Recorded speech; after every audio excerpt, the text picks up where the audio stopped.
Hi, everyone. Today, we are going to continue our discussion on the importance of natural hair, education, advocacy, legislation, and growth. Natural hair is here to stay. It's not a trend. So today, I'm really proud and happy to have some amazing women to talk about different aspects of the industry, as well as the NHBC, which is the Natural Hairstyling and Braiding Coalition, and the work that they do. So I have with me today Deborah Hare Bay, who's a holistic hair wellness specialist and owner of Oh My Heavenly Hair, who is a veteran in this industry and an innovator in the category of braids. Erin Maben is owner of RG Beauty and Wellness. She's a member of the New York State Appearance Enhancement Advisory Committee and an entrepreneur and educator. Natasha Gaspar is the Chief Empowerment Officer of Maine Moves Media. And all of these women are founding members of the NHBC. So welcome to you all. Thank you. Yeah, I'm excited to have you. Yes, we are. So I want to start with everybody, a question for everybody. Where'd you grow up and how did that shape your ideas about beauty? Deborah, I'd love to start with you. Yes. So I grew up in Bed-Stuy. It's such it's such an amazing place on the spectrum of natural hair and Mm-hmm. braids, right? It is probably the largest braid wearing population outside of Harlem in Africa, right? And so, rightfully so, this is where I was born and raised, and this is where my love of natural hair braids formulated and started, right? So, what a wonderful history I have, even before I got started, right? Because I'm right in the Right. mecca of braids. I love that. Erin, Yeah. how about you? So I will say I am from the capital of New York State, Albany, and I grew up in a predominantly white area. We are clustered with black people, but I will say, and this goes into my hair education, what led me here. So I had a very interesting education with hair at school. So we learned straight hair, and I noticed that in school we didn't learn anything about our hair at all. And we had one teacher, her name was Miss Barber. Shout out Miss Barber. She was the one black teacher that was there part-time, very part-time. But when she was there, it was very impactful for me. So having that type of experience, I decided after I'm going to change the law and the education around cosmetology, right? Because I also wanted to enter into the field of natural hairstyling. And there was no program available. And the one program that was available, it was like I had to go to New York City to take it. Well, that wasn't demographically or Right, geographically, right, gonna work for me. So that's what led me on my journey basically. Like it was a terrible education experience and I wanted other stylists, future stylists, to not have that experience again, which led me on a 20-year journey of finding my way into a space where I can change the legislation in New York State around our hair. great. And again, for the audience, when we talk about New York State is a model for the country. So we're concentrating on New York State, but what we're talking about happening in New York State are happening in other parts of the country and modeling for the world as well, globally. Natasha, how about you? How about you? Yes, yes. So I was born and raised in Brooklyn, New York as well, to Haitian parents. And so I grew up in Flatbush, Brooklyn, which is Caribbean city, if you will. I grew up with Jamaicans, Trinidadians, other Haitian people, people from the diaspora. So I was surrounded by culture, Caribbean culture, the music, the food, everything, the people. And so, you know, when I went to college, I decided to return to my natural hair because I was inspired by Ms. Lauren Mm-hmm. Hill. And up until that time, I've been having my hair pressed for special occasions, hot combs, on the stove in the kitchen. My mom would do that. And then I graduated to the salon to get my hair straightened. And then I used to always get these terrible headaches afterwards and would just have to take a nap. And so when I used to go to the pharmacy, the neighborhood pharmacy, right? This was before Target and CVS and whatnot. We had our neighborhood pharmacies and they had an aisle of kitty perms. And I used to just look at the little girls there and just want to, have my hair straightened without having to go through the hassle of heat. I didn't know about the hassle Right. of chemicals at that time. I jumped right into the frying pan, into the fire with the relaxer. And so when I went to college and I was inspired by Lauryn Hill, the question that I asked myself was, is it possible for me? Is it possible for me to wear my hair natural? And just that question of me questioning myself of if something is possible, something as natural as wearing my own hair, how it grows out of its head, I had to pause and think about that. And so in college, I was studying psychology, and I immediately switched over to media when I found out that my school had a television studio downstairs. And so my journey into natural hair was sort of an unraveling of history and really finding out where these ideas about myself, where did they come from, and how much did media play a Mm-hmm. role in shaping how I felt about myself and how everyone around me was wearing relaxers. And so how did we get there? How did we get to that point? And that has started me on my journey to create Main Moves Media, because I wanted to use the power of media for Yes. good, Yes. Yes. right? For change, for upliftment, for empowerment, and for self-love, and for Uh, truth, because it always all starts right. there. So, would you consider that a detour or a destination? That was a destination. I just didn't know I was on a ride. I want to go back to Deborah for. I, I want to go back to for Deborah for a second. Did you ever, when you were younger and you were surrounded and the influence of braids, did you ever think of that would be your career? Never. I had no idea that this is where I would wind up. I had a love and passion for it purely because I grew up seeing braids. People in my neighborhood. Back then, it was not extensions. People naturally Right. wore their hair braided. And so I organically had a love for it. However, this being my career path, absolutely not. I had no So, do idea. you consider it a destination or a detour?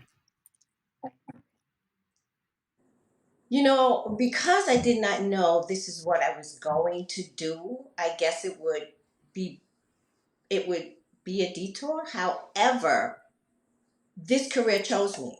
So it's absolutely a destination. Absolutely a destination, because if I was not supposed to be here, I Oh, wouldn't. that's a good way of looking at it.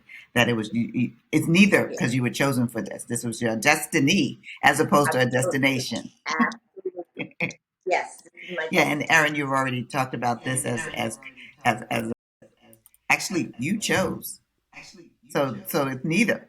Everybody Well, has here has made a conscious decision to be in this space and to innovate in this space, right? So I think that is exciting. well, it's pretty interesting that you say I chose, because I will say, like with Deborah, it chose me. Because like I said, just because, my goal was to change legislation, prior to that my experience was I was the person in the house doing my sister's hair. There was a lot of trauma that came from that for me.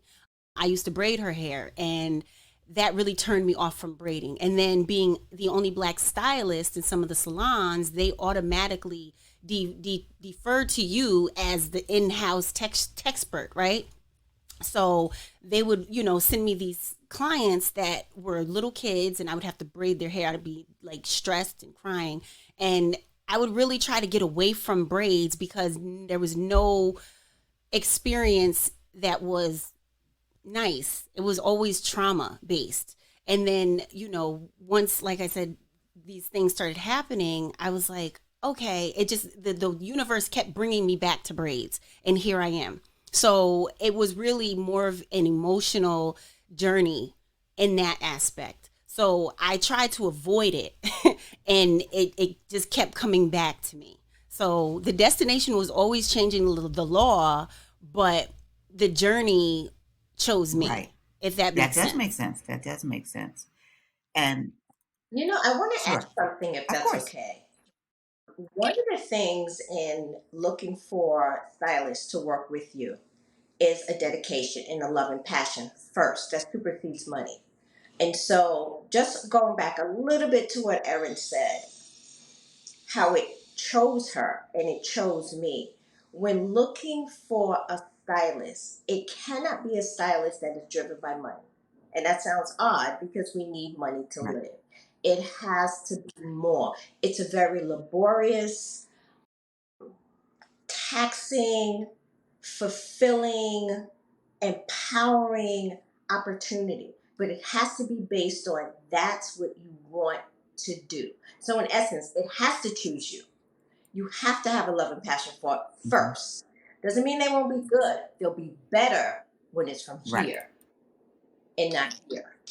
That's very Right? powerful, Deborah. Very, very powerful. Yeah. And I want to stay with you for a minute to talk about the evolution of how have you seen, because you've been in the game a while, the Yes. evolution of natural hair and braids in particular. Wow. That's a loaded word. The evolution of braids and natural hair, right? And so I think I'm going to go back to when I Mhm. was growing up, and that is what I saw. I lived in a black neighborhood. I saw black people that did Right. black things, right? And so braiding and natural hair is what I grew up with. Now, were there people wearing relaxers? Absolutely. My focus kind of was on the natural thing. That's kind of what I loved, and that's what I gravitated to. And that was part of our culture. Now, moving Mhm. forward, you can see variations of when it was popular and Right. when it wasn't. However, the trajectory of where we are Hmm. now, with braids and natural hair taking substantial hold onto culture, the community, the way we see ourselves in the Right. workplace. However, we're still fighting for that, but we have come such a long way in that it being a staple. It is absolutely a choice that you can have, that you desire, that you can do in terms of braiding and natural hair. That is not going away. It is not a fad, it is not a trend, it is here to Yeah, stay. I love that. And so the evolution and then seeing all of the creativity, right? And all of the art and all of the shouting out by way of Right. hairstyle, right? I don't even think we understand that that's what we're doing. When we talk about slavery, and I won't stay here for a long time, but I do want to talk about it for a Please. minute. There was so much taken away from it, so many disconnections. However, natural hair and braids is that silent connection that we may not even realize that we verbalize and that we represent and replicate, Yes. right, as our connection, Whew.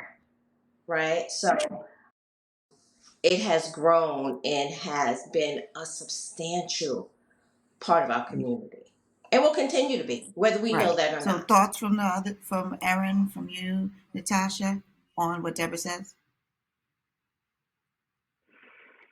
Well, I'm thinking the evolution is a great term. I'm thinking also that now with psychotherapy and folks who are really looking into addressing, like, what Erin talked about, the trauma that we had around braids. I think that that's part of the evolution, addressing the disconnection that happens, Hmm. right? In the work that we're doing right now, that's all that we're focusing on is filling in those gaps. And this is the time for that. You know Yes. what I mean? It's not just a style, it's not just a culture, it is all of it. It is a science, it is an art, it is our connection back to us, it is a connection to our lineage.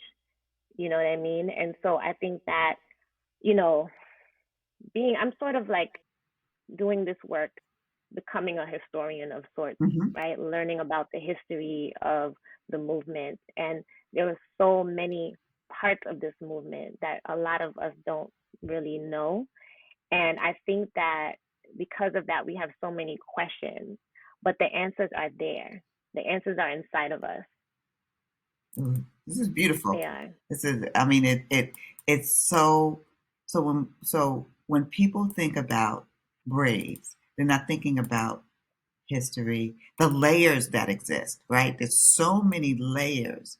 We know about, Yeah. yeah, we know about the trauma. Yeah, many of us have experienced that trauma. But beyond that trauma, there are so many things that the point that this history is inside of us, and the thing, it's that silent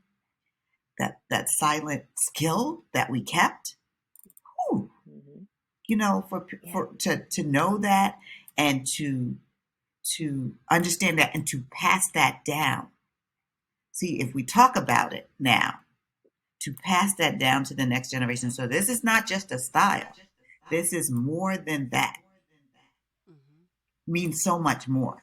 It means so much more. So let's talk about your day-to-day work.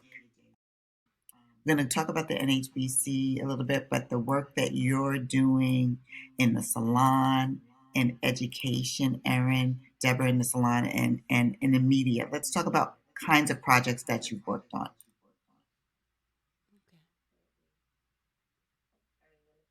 Sure. So I just want to give you a definition for that silent skill. It's called hair literacy. Ooh, Okay. Hair literacy means that you're born with a natural skill for hair. Doesn't mean that you know everything. It just means that you have a natural knack for it, right? That you can do a braid, you can do a ponytail, you can do things because it's just in you. And that's, something that a lot of us have. So I just wanted to introduce that, term, hair literacy. yes. Okay.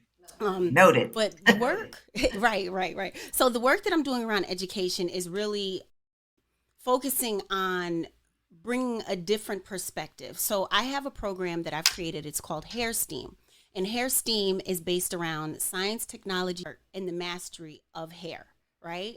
And so, for example, a lot of people don't realize that hairstylists or hair professionals, hair specialists, whatever you want to call us, we are chemists, we are engineers, we are scientists, because every day we're doing some form of math, some form of science, some form of measuring or calculating, or there's always something going on in our mind. You might see us there doing the hair, but in our mind we're calculating time, we're calculating how long is this going to take so I can get the next person in my chair. And that really is a mastered skill. It's not something that you just get overnight. Like, that comes after repetition. So with education, my goal is to bring these experiences to people so they can kind of explore them in a new way, right? In a way that maybe they never thought about it before.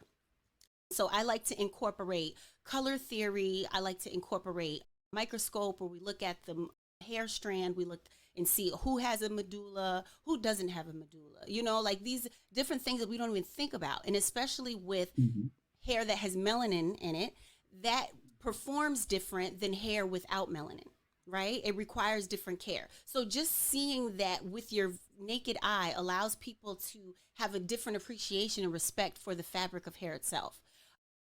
There's just so many things. Like, another aspect of education that I'm really adamant about is proficiency, right? Execution of something, making sure that, there's a saying that says teaching is repeating until it's learned. And it's so true. Like, you have to, especially in this industry, you have to practice. You have to practice to become a master.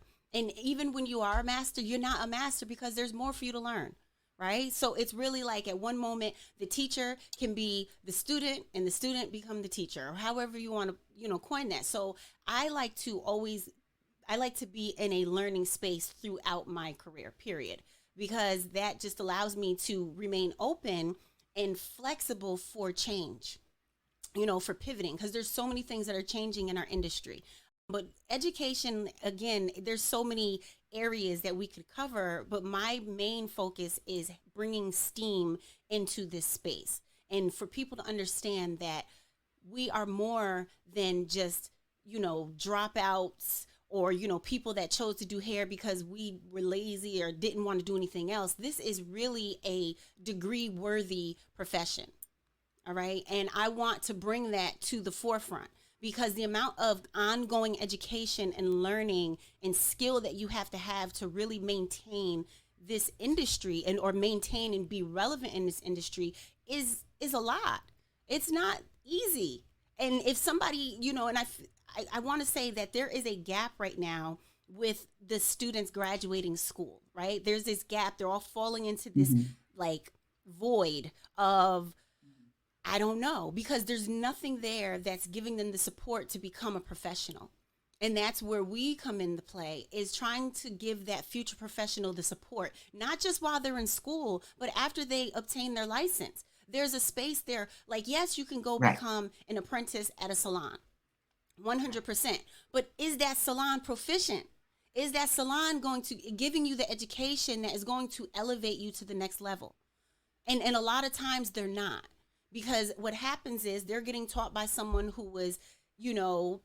practicing poor practices, right? And it just becomes continued and handed down. So the goal is to really bring a fresh eye, a new look, a new experience. And yeah, like I want to introduce gentle styling.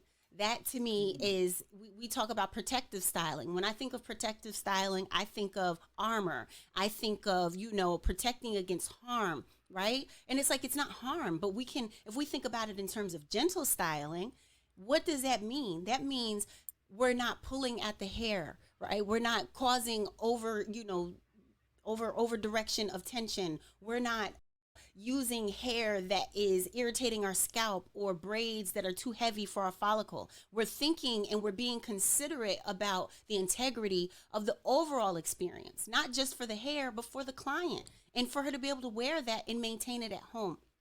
And that's something that a lot of stylists, I don't want to say they don't do, Right. but it's missing in the industry, is educating your client to be able to maintain their hair at home with confidence.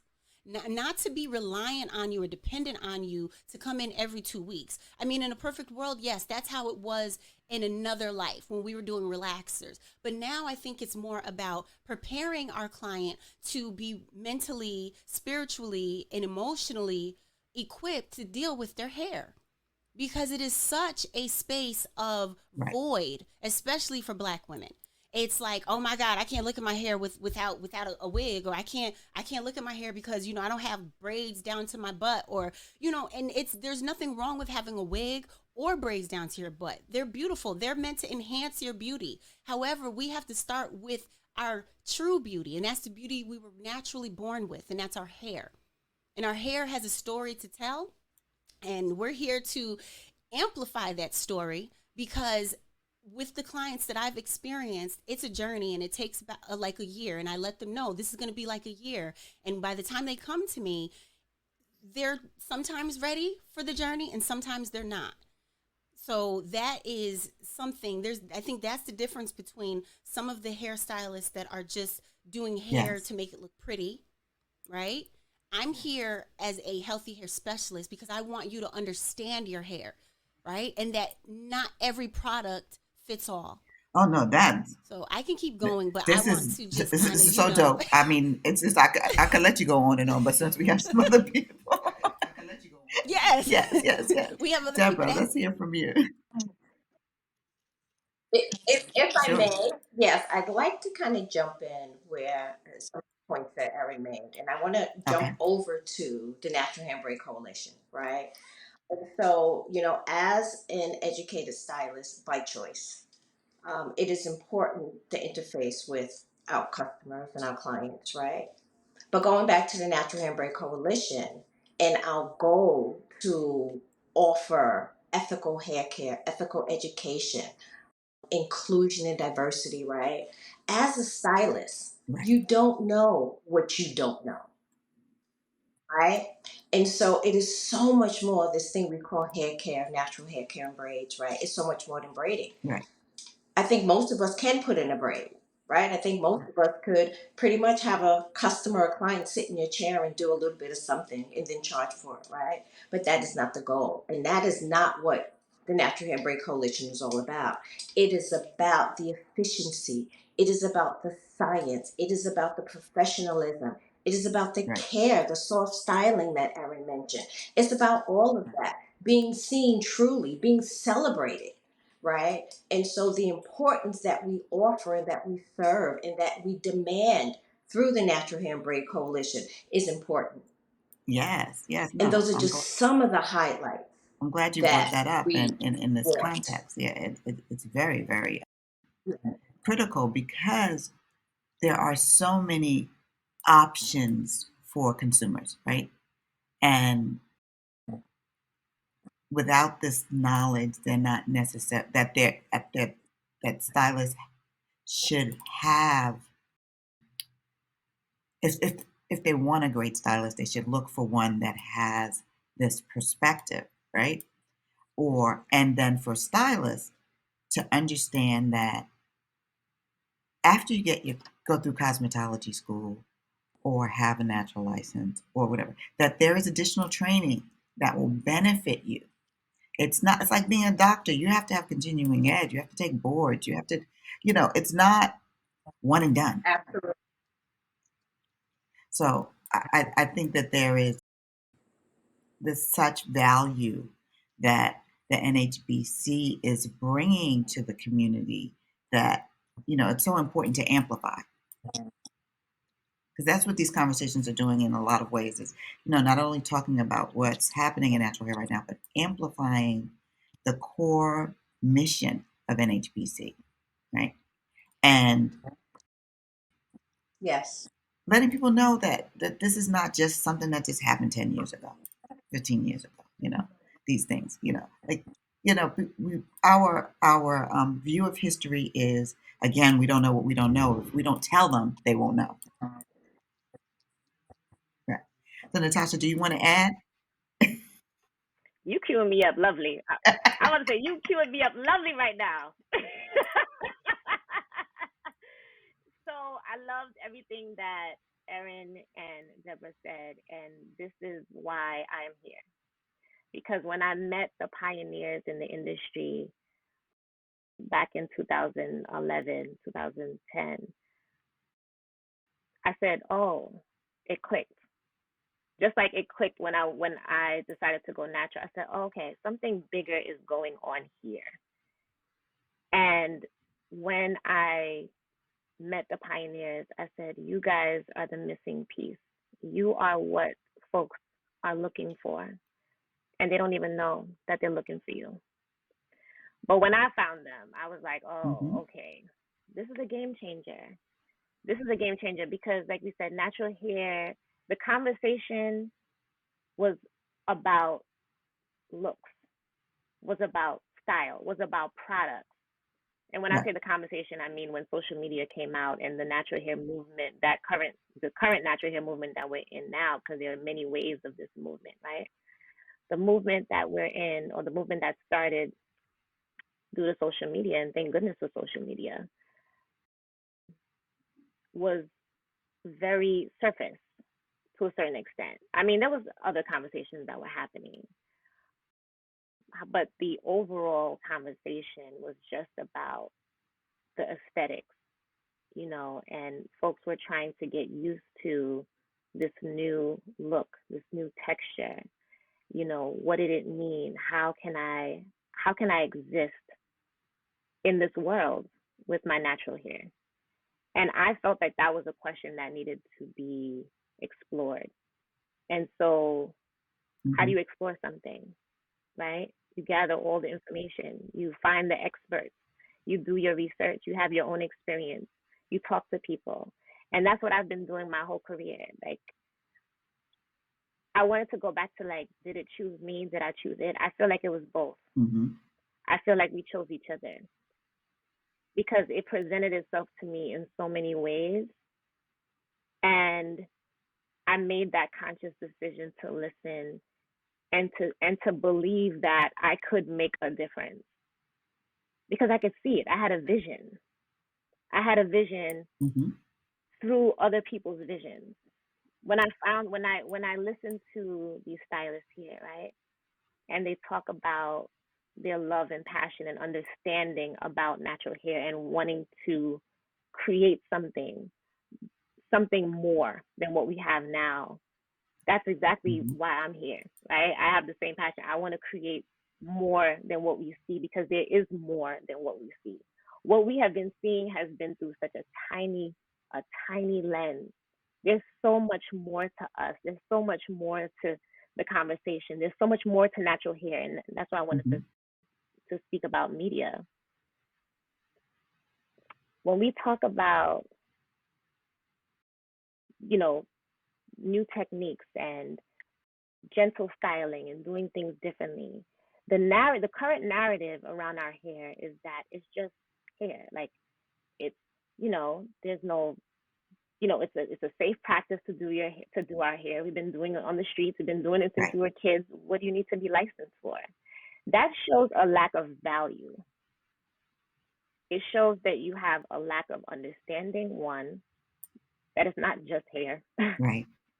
It's our hair, just like anybody else's hair. Why are there protocols and standards for other types of hair, but for our hair it's nothing? Just no, leave it. You just leave it be.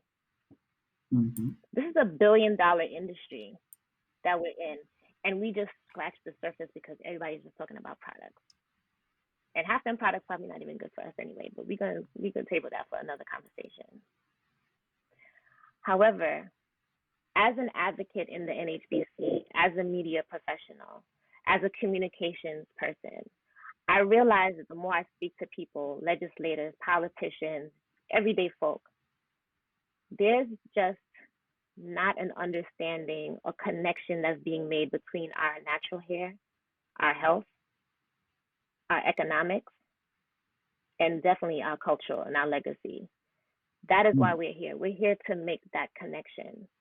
We're here to fill in those gaps of information where people are just our hair has No. been, and listen, this is not a Right. blame on anybody. This is just how it is. This is just how it was. Our hair has had this attachment to pain and trauma and shame and all of these different things for so many reasons. We can go on and on about the reasons. But the good news is that all of that stuff doesn't even matter because none of it is true. It was never true. None Yes. of it.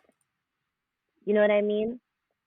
And so we have an opportunity, and it's important to understand that it doesn't matter how it is right now, because that has been something that has come from the past. You know what I mean? But now it's time for us to shed that, to let that go, let those narratives go. Our hair is not enough. We're not enough. That is the issue at the end of the day. And so, as an advocate, part of that work Mm-hmm. is to bring awareness to sometimes to how people already think or things that people are not thinking about. And when we, go up to Albany, when we talk to people and we lay it out, Mm. light bulbs start to go off. They start to Right. make the connection. I never thought about it that way. I didn't know. And that's really what we're dealing with is just ignorance. It's just ignorance. So I take everybody off. I think sometimes with advocacy, people think you have to be angry and you got to fight Mm-hmm. and we got to, drag it out. I'm not here for that. I'm not here for that. I come with my heart open because Right. I'm not here to fight. I know the truth. You don't know. I'm about to school you. And you're gonna be grateful afterwards because you're now gonna be elevated. So I take that as a privilege. I take that as this is fun for me. This is this is like exciting for me to change Yes. a mind with just giving a little bit of information or a different perspective on something. And that's what we do with the NHBC. And we're powerful because we are all on the same page. Pioneering braiders, natural hairstylists, locticians who wanted economic opportunity, stability, entrepreneurship, an opportunity to be to service their community in the way that they need to be serviced, to care for them holistically without having to look over their shoulder and be fined because they didn't go to cosmetology school that did not teach anything about natural hair care and braiding. So they saw the need, they saw the gap, and they filled it. They filled it because that's what Black Yes, women do. that's so That's true. what we do. You know what I'm saying? And so that's the part that Hmm. I think people need to understand, that it will make people feel Right. a sigh of relief when they realize Yes. that they had it twisted, that they got it twisted. You know what I'm saying? We demanded, we petitioned for a license because we said, listen, this is a cultural practice that is innate in us. This is what we have been doing. This is what we know works. We have been healing folks who have been suffering from relaxers for all these years. They are wounded. They need care and love, and they need their hair taken care of naturally. So we are going to work together and create this curriculum. We're going to create this license. If anyone wants to come in, wonderful. You are going to learn from the masters. You're going to learn history of our hair. You're going to learn history of braiding. You're going to learn about scalp disorders and diseases because it is a science. Everything is a science. Yes. Yes. And especially us. You know what I mean? And we deserve to know about ourselves. We deserve to love ourselves. We deserve to care for ourselves, and we deserve to care for each other. And that is what the Natural Hair Styling All License right. So represents. all of this is so powerful. So I want to talk a little bit about how your work at the collective work of NHBC is buoyed by and can benefit from, like in an event like I Love Brave Day. And then let's talk about the Crown Act after that. So, Deborah, we just had the International I Love Braids Day, but let's talk about why that was started and Yes. why that's critical, a critical part of our culture to celebrate them.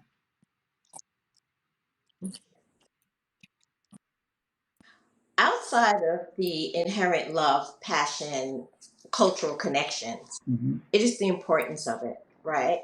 History is important because it connects us to who we are, and it is the foundation for us to move forward, right?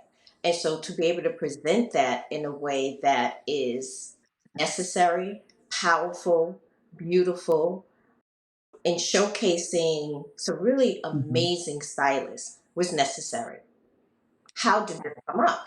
Well, as a braider by choice, I wanted to create a lasting legacy, something that could represent us well, that could represent us in our truth of who we are, not who people say we are, but who we are, and then have people participate in a celebration. And when I say celebration, it is to celebrate the history, the culture, the design, and beauty of braids. And so that was important to me. I think as human beings, we Yes. always want to know, what are we leaving? Like, when we're no longer here, what will say that I was here, right? And so International I Love Braids Day for me was very important. Right. However, for our culture, right? For history, because braids is not something that we can own. That is something that every culture Yeah. has a connection to, right? But when it comes to the African diaspora, now I want to have a say so about it. And I want to connect those pieces so that you understand real clear what this is, what we're trying to do, and then connect all those pieces: science, culture, history, what it looks like and the beauty of it, and then what it means. So that's kind of where International I Love Braids Day, that's what it came out of: passion, necessity, Yeah. and Such a then a powerful thing. legacy going forward. Such a powerful thing. And If I may, I do want to say I just want to go back a little bit to what Natasha said about the connections to our culture, our health, and just understanding that we are enough. The power that comes with the natural hair. If you walk into an office and you look the way that you look, fully understanding, and even if you don't understand what this represents, whether you have an afro, whether you have locks, whether you have braids, and you walk into that office and you are clear, you're solid. Mm-hmm. You know what that says? Mhm. And they hear it. You may not even know that's what you're doing. We have a issue. I don't want to look like you. And I'm clear. Right. So now, if you have a person walking in and they don't want to look like the overall average person, that may mean that they're not going to listen. That may mean that they're not going to get along and get along, right? Because they understand who they are. That's the issue. Right. This hair, this is power right here. And when you Mhm. understand that power, now we have a problem. Now we have a problem. That's what this is about. Yes, yes, yes. So, Aaron, can speak a little bit about the Crown Act and how that factors into the work of the NHBC? So, the Crown Act, as we all know, it's about creating a respectful, open world for natural hair. And it's really, focused around discrimination in the workplace and the education spaces like schools, institutions like that. What the Crown Act, I feel, so ironically, I think it was like 2019, pre COVID, I actually sat on a panel at the Black Caucus with Larry, and this was before the Crown Act went into law, and we had a quorum, and it was a beautiful, amazing talk. Senator Bailey was there. I cannot remember. There was another woman who was a part of the Crown Act. I can't ever remember her name, but she was an amazing, addition to that panel. But then we talked about it like, hey, we need this is what we need to happen, and it happened. Right, it's now happening in I believe 23 states across the nation, which is great. The goal is 50 and globally as well. This is not just Right.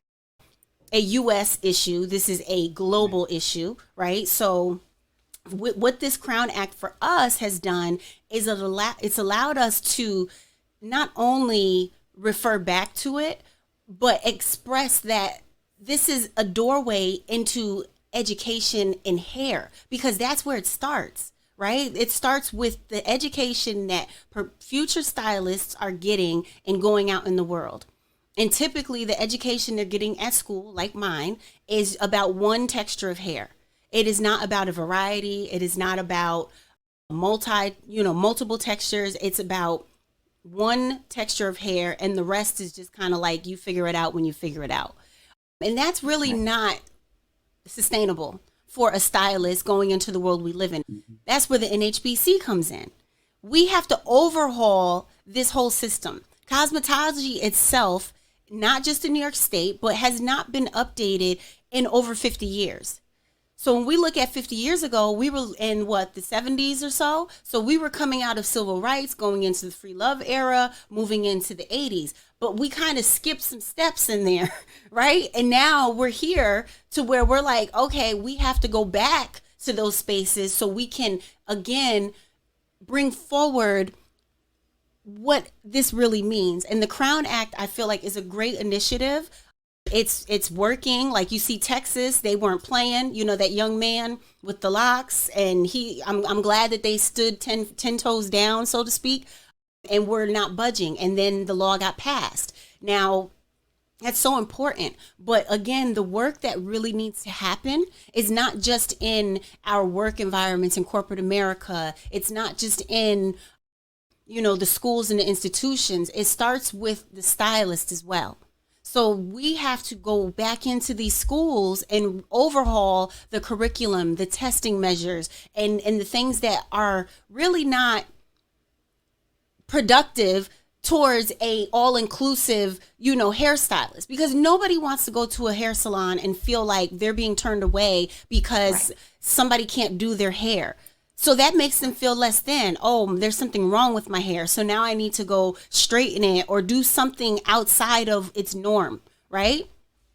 That there's just so many different. The Crown Act has been a great thing, Right. I feel like, for our industry. It's really opened up doors and eyes that would have never, seen what it is that we experience on a day to day. What I the was gonna work say that the about the work, NHB, but what were you going to say? You continue I thought you were because I gonna- think you're about to say what I was going to bring up. Oh, okay. Yeah. So the work that the NHBC is doing is we've been working with legislators and politicians on changing law and policy and making sure things are compliant, right? Because in 2017, Pretlow introduced a bill, and that bill was basically to bring in and make sure that the schools were incorporating cultural, ethnicities in their standards, as well as hair types, right? Because we live in a world where there's a variety of hair types. And this isn't just about, the kinkiest, curliest hair. This is just even wavy hair. These stylists don't even know how to do wavy hair, right? Like, how do I deal with, so we can't even get to the kinky coily yet because you don't even know how to do the wavy. So we have to really overhaul and start from the beginning, so we can understand that all of these hair types and textures are nothing but different fabrics, and they all require different care, right? But now we've integrated because we have a lot of children that are biracial, a lot of people that are coming from other, countries that have immigrated here. They have different textures as well. So we have to keep up with the times, and the times are saying, hey, look, we need more inclusion. We need more diversity with our learning, and that to me is why we're here. We're here to give them the, hey, look, this is what needs to happen. What you were doing was cute. We appreciate it, but this is what needs to happen. This cannot be a one-trick pony. This is not a black and white area. This is a gray area. It's vast. It's yeah, like it's just so amazing and beautiful to be alive, honestly, in this time of change, because we are literally in the pivot. We are in the paradigm. We are the paradigm. Like, forget being in it. We are the shift. And because we are the shift, we've been able to, again, change policy. We've been able to help, people have a better idea and understanding of what our hair means, especially regarding our health. Because I think we don't talk about our health enough as Black women. It's just kind of like we put a Band-Aid on and we just move on. Like, there's a Black women suffer, a lot of us do, from superwoman, syndrome or what have you, like where we have to wear this cape and we're just out there like, yes, I'm doing it. And then we're just crumbling inside. And that really reflects from our hair. Like, I get so many clients that come in and they're worn down, and it starts with their hair. They don't realize that their hair is really showing how their body is feeling, right? So if they're losing hair, or if their, hair is brittle, that's a deficiency of some sort. Okay, that is also something probably related to your stress level, your diet. And then we definitely can get into scalp diseases and disorders, but it's all related. And I think, the Crown Act and the NHBC together, we're able to bring a holistic approach to this necessary change, because it's no longer black and white. And this is for all of you, like, amplify this message and then also engage younger generations in this work, because one of the powerful things that Deborah said is, like, wanting to leave a legacy, right? So this is going to be an ongoing effort, right? So how do we engage people, and how do we amplify this message so that it gets as much airtime as the Crown Act? airtime as the Crown Act? So, if I can just, I just want to say two things. The first one is absolutely the education system, right? Not just Mm-hmm. hair education, but school education, right? Like we've done different, events where we've gone into schools and we've talked to the young women about their hair, right? And a lot of them are just sitting there like with their face, their eyes as big as the day is long, because nobody's ever talked to them about their hair in a way that is healthy, in a way that is, hey, this is what your hair does. Your hair doesn't do this. This product is not for your hair type, but you can try this. And when they hear that, it's like, oh, and then they're like, well, my mom is just damaging my hair, and it's not because their mom doesn't love them. It's because Exactly. that's what their mother, learned from, her mother and her mother before. So we really want to think about it in a holistic approach. And it's the youth. It's always going to be the youth, right? But it's also us, and going into hair school like future professionals, that is another part of this. Because if their education changes and they're able to see it in a different way, they're going to go out into the world and they're going to practice what they learned. They're going to be able to say, you know what, I learned this in school. Now, I want to give you an example. When I taught at a hair school, and I quit, by the way, because I felt like the education was stifling to the students and they weren't open to what I was expressing to them in terms of incorporating hair, textures in their curriculum. Deborah? Yes, I would like to add, we are very visual people. And so sometimes words, even though they're very important, does not inspire us to move or do. However, when you can see something that's memorable or striking or made you look, as they say, right? That's something you can decide I want more of or I do not. And so that's another important factor of International I Love Braids Day. There's a lot that I want to achieve through International I Love Braids Day. There is a lot that I have to say. However, how do I grab you to even listen, right? And you grab them to listen by the visual. Those images that come through International I Love Braids Day are striking, impressive, memorable. And so once I can get you there, now I have you to listen, right? Right. And I think that's how we'll encourage our younger people. That's how we will encourage other people to even come in closer. Come in a little closer because I do have something to say. I have something I want to show you, right? And so I think visuals are extremely important in terms of our advocacy to even get people to listen sometimes. So that is an attribute that I would say would be important for us to continue to do the work that we do. Yes. Yes. Natasha, did you have something to add? Mhm. Mhm. I would say, for people who want to get involved and to move this forward, like I said before, everything starts with you.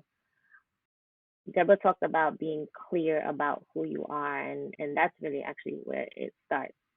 And you could use me as an example. Like, once I got clear on who I was, everything that I have done since then has been a testament to that, right? I created a whole media company because I thought that that's what we needed. And so I was like, well, if it doesn't exist, I'm going to create it. You know what I mean?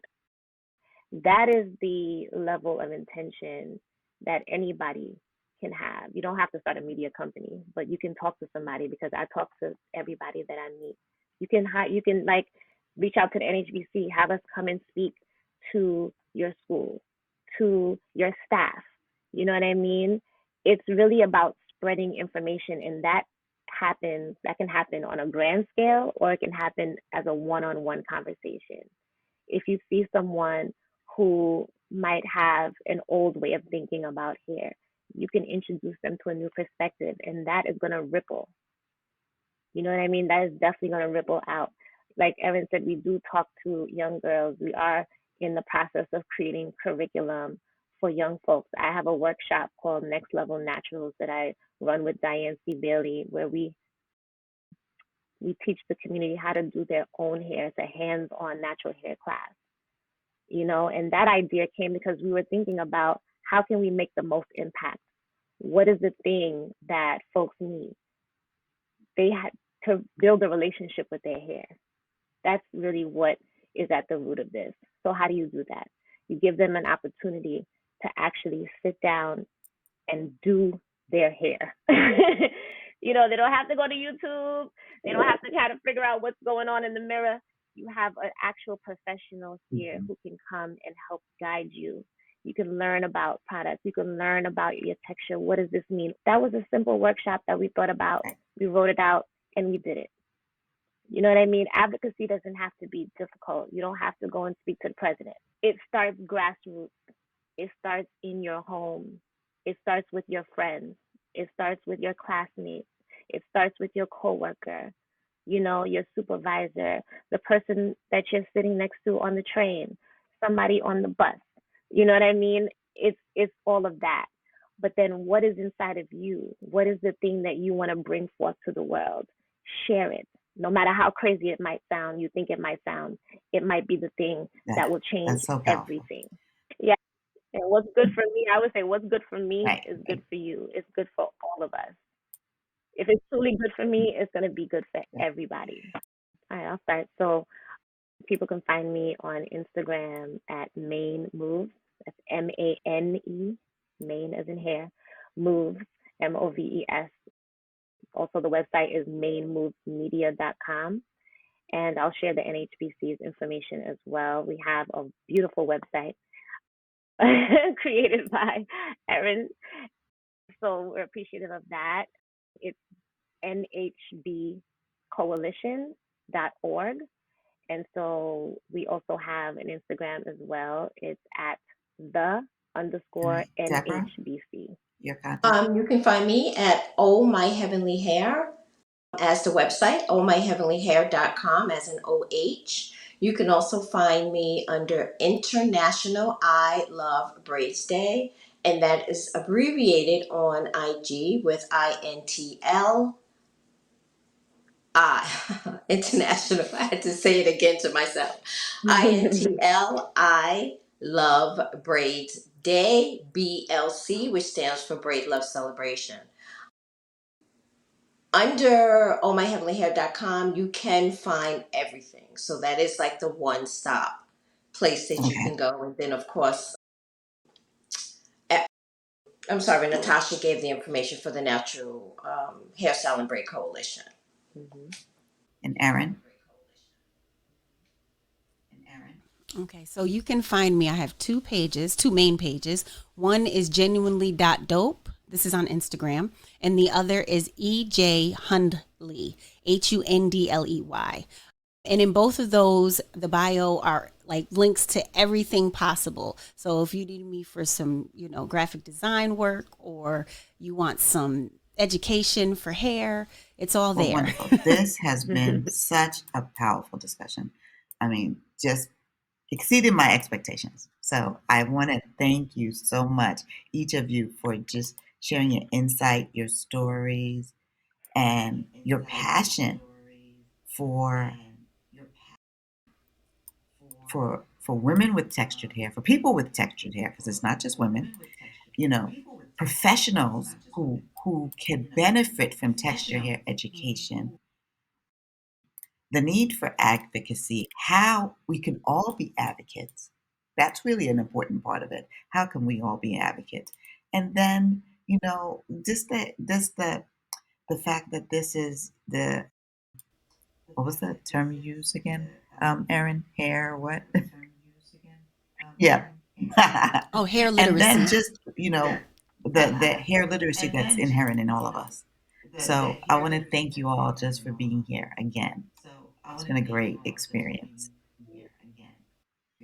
Thank you so much for having us. It was great. That's our show for today. Follow Start Right Here on Instagram at start_right_here_podcast.